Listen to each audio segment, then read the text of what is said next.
Nakahawak sa kamay niya ang kanyang asawa habang nakaharap sila sa Nempa. Ang ginang na 30 na yata ang edad. Ito ang nagdoorbell kanina kaya naman naputol ang naudlot nilang sexy time ng asawa. Si Nimpa ang ipinadala ng home service agency na tinawagan ni Gabriel kahapon para kumuha ng kasambahay. Mukhang nahulaan na niya kung bakit kumuha ng kasambahay ang asawa niya para tuloy siyang mauupo sa kilig. So Aling Nympha, mukhang may gawaing bahay na po ba kayong alam? At sabi ng agency nyo ay kayo ang isa sa pinakamahusay nila. Sabi naman ni Gabriel habang nakaharap sila kay Nympha. Ngumiti naman ang kasambahay. Madali naman ho akong natuto, sir. Kung may hindi man ho ako alam, ay mapag-aaralan ko ho yun. Masayang sagot naman ito. Mukha namang mabait ito. Maaliwalas ang mukha at mukhang masayahin. Bigla ay naalala niya ang yaya niya noon. Mabait at masayahin din iyon. Ganoon nga yata talaga kapag Filipina ang mga masasayahin. Hindi naman mahirap ang gawain mo. As you can see, our house has a lot of complete equipments that you can use for convenient and easy work. At saka wala pa naman kaming anak, kaya 2 pa lang kami dito sa bahay. Naku sir, dapat magmadali na ho kayo. Masarap ho ang may anak lalo na kung marami. Ako nga ho ay may 5 apo na. Hindi halatang madaldal ang bago nilang kasambahay. Mas magiging maingay na ang bahay nila bukod sa madaldal din siya. We're working on it already. Mabilis na wika naman ang kanyang asawa. Parang may nais itong ipahiwatig dahil sa sinabi nito at kinindatan lang siya nito. Nakakakilig naman ho kayong pagmasdan. Ganyan-ganyan kami noong bagong kasal lang kami ng asawa ko. It's a new change that her husband didn't show any annoyance and their housemate. In fact, masaya itong sumagot sa bawat sabihin ng kasambahay. Sa katunayan, halos silang 2 na lang ang nag-uusap. Wala naman kasi siyang maisip na sabihin. Ibinigay nito dito sa silid na dati niyang inuukupan niya. Last week ay may naumpisahan na muli ang carpentry sa kanilang bahay. Plano ng asawa niya na sa guest room na sanang pangalawang palapag, but since galing nga sila sa Cebu, nahul ang pansamantala ang trabaho. Nasa lanay sila habang nakaupo siya sa hita ng kanyang asawa at nakaharap ito sa laptop nito. Ito mismo ang humila sa kanya paupo sa kandungan nito. Bakit di ka nalang pumasok? Tanong naman niya sa asawa. Dumating ang company messenger nito kanina, bitbit ang may 30 brown folder. Sa tingin niya ay mga importanteng dokumento base na rin sa front note na nakadikit sa unang folder. It's confidential. Pinapalayas na ba ako ng asawa ko? Wika nito. Aside na sagutin ang tanong niya, umiling naman si Catherine. Hindi naman sa ganoon, ayoko lang na naapektuhan ng trabaho mo just because I got sick. Magaling na naman ako, so you can leave him here. And besides, nariyan si Ate Nympha. She will do everything that I couldn't do. Ibinaba naman ito ang hawak na ballpen at saka humarap sa kanya.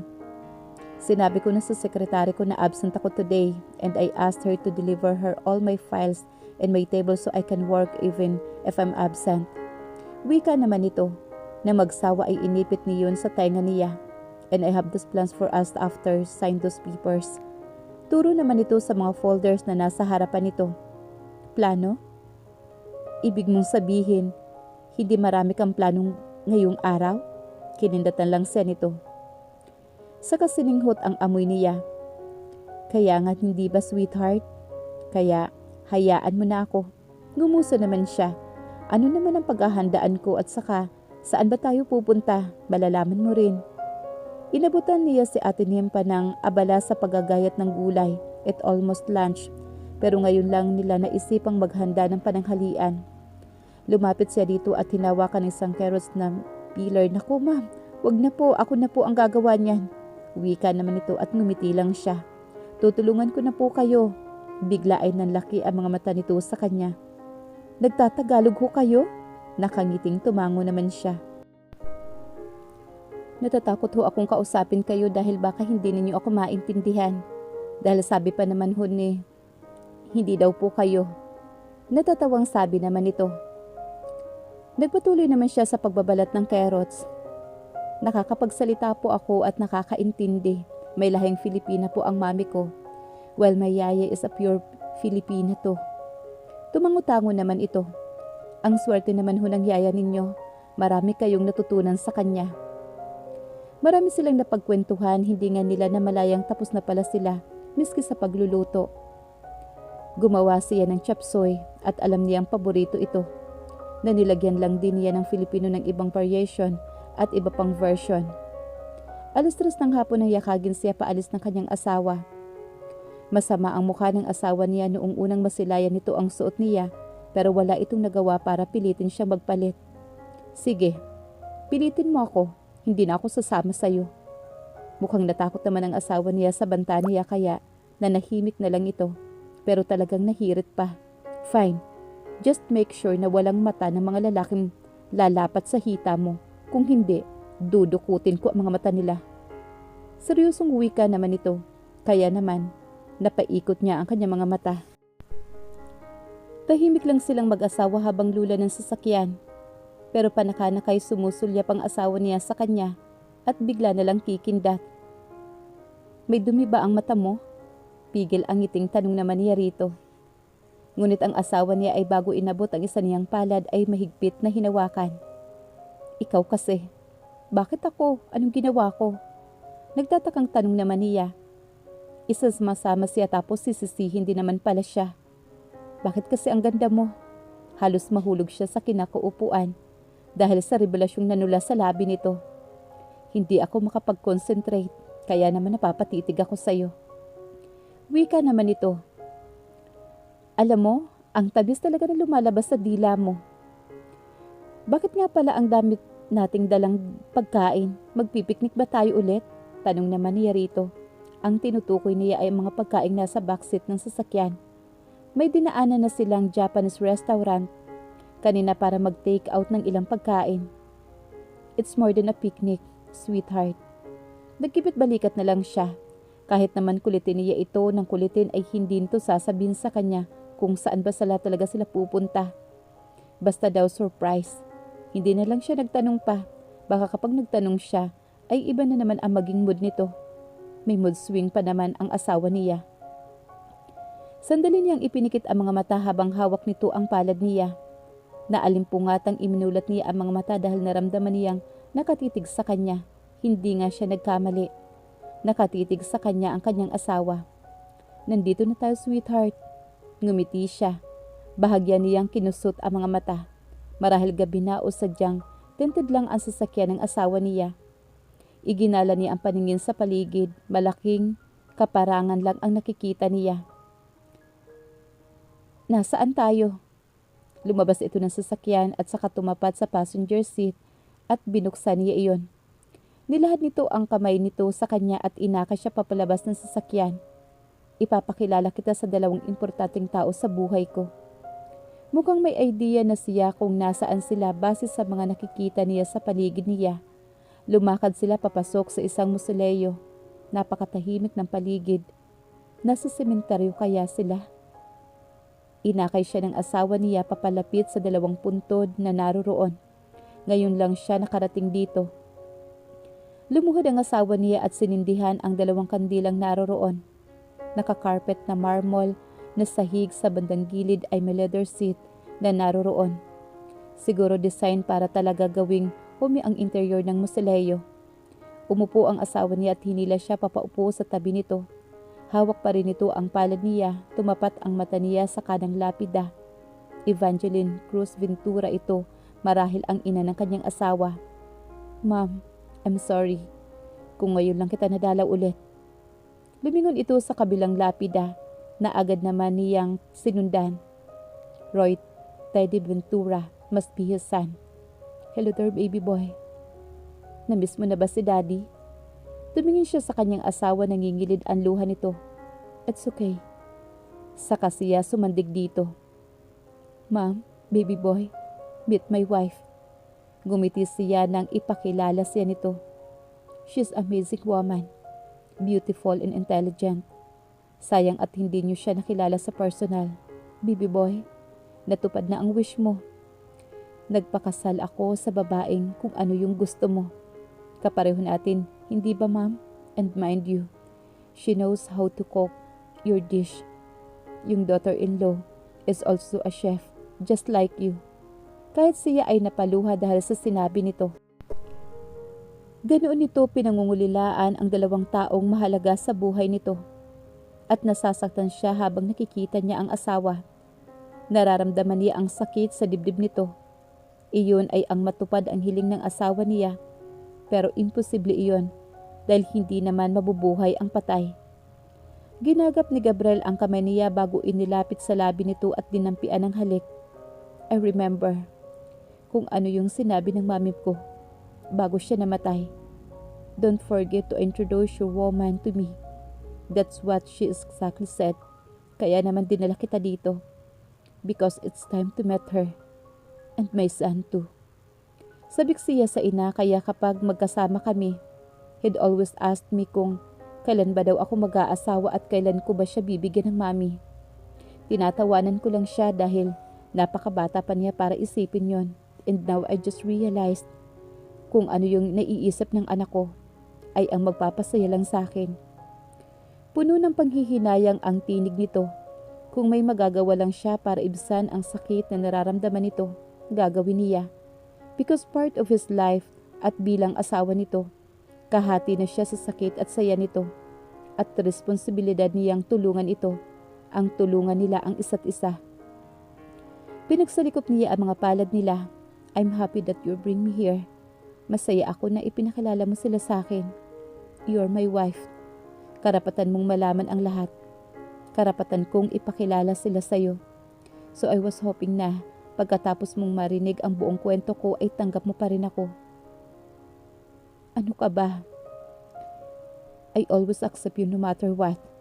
Dahil hindi mababago ng mali sa buhay mo ang katotohanan ng mag-asawa tayo.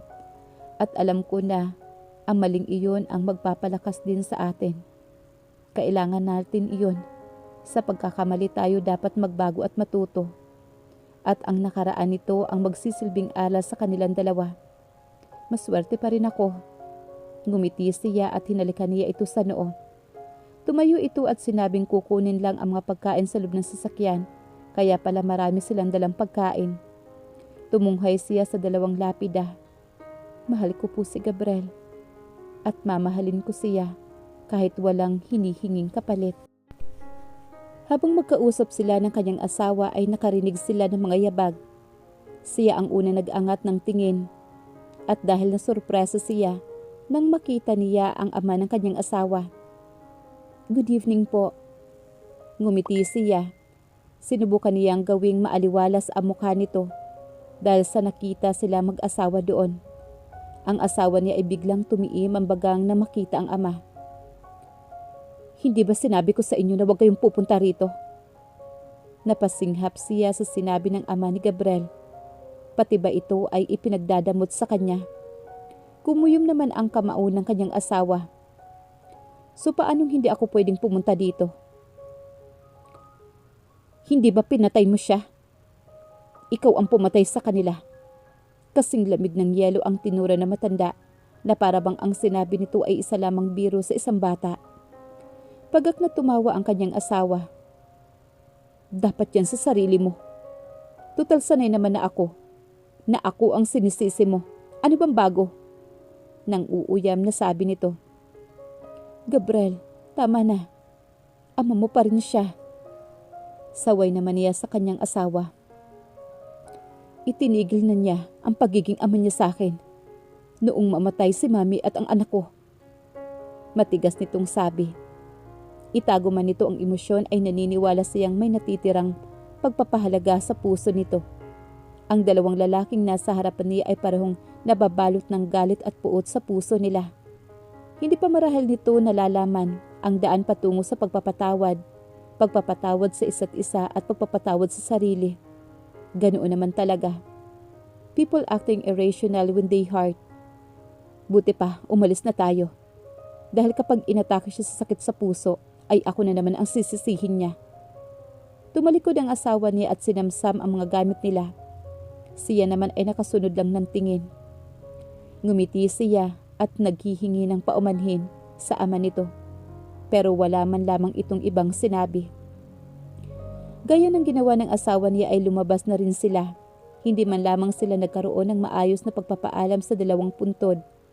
Ngayon niya mas nauunawaan ang kanyang asawa. Mahirap talaga ang pinagdadaanan nito.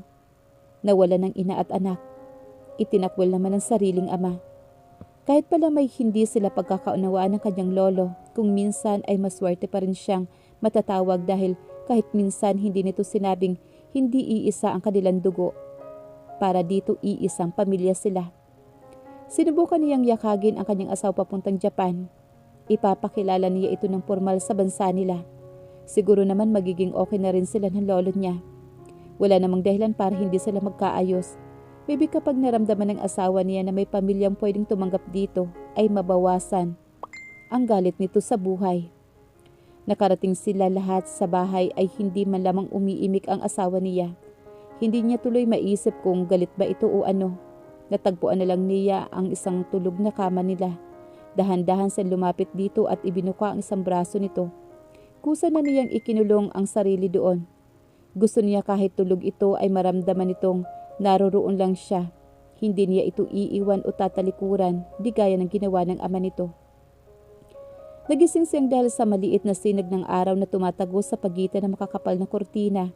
Agad niyang ikinusot ang mga mata, kinapa niya ang kanyang tabi at ngunit bakante lang iyon.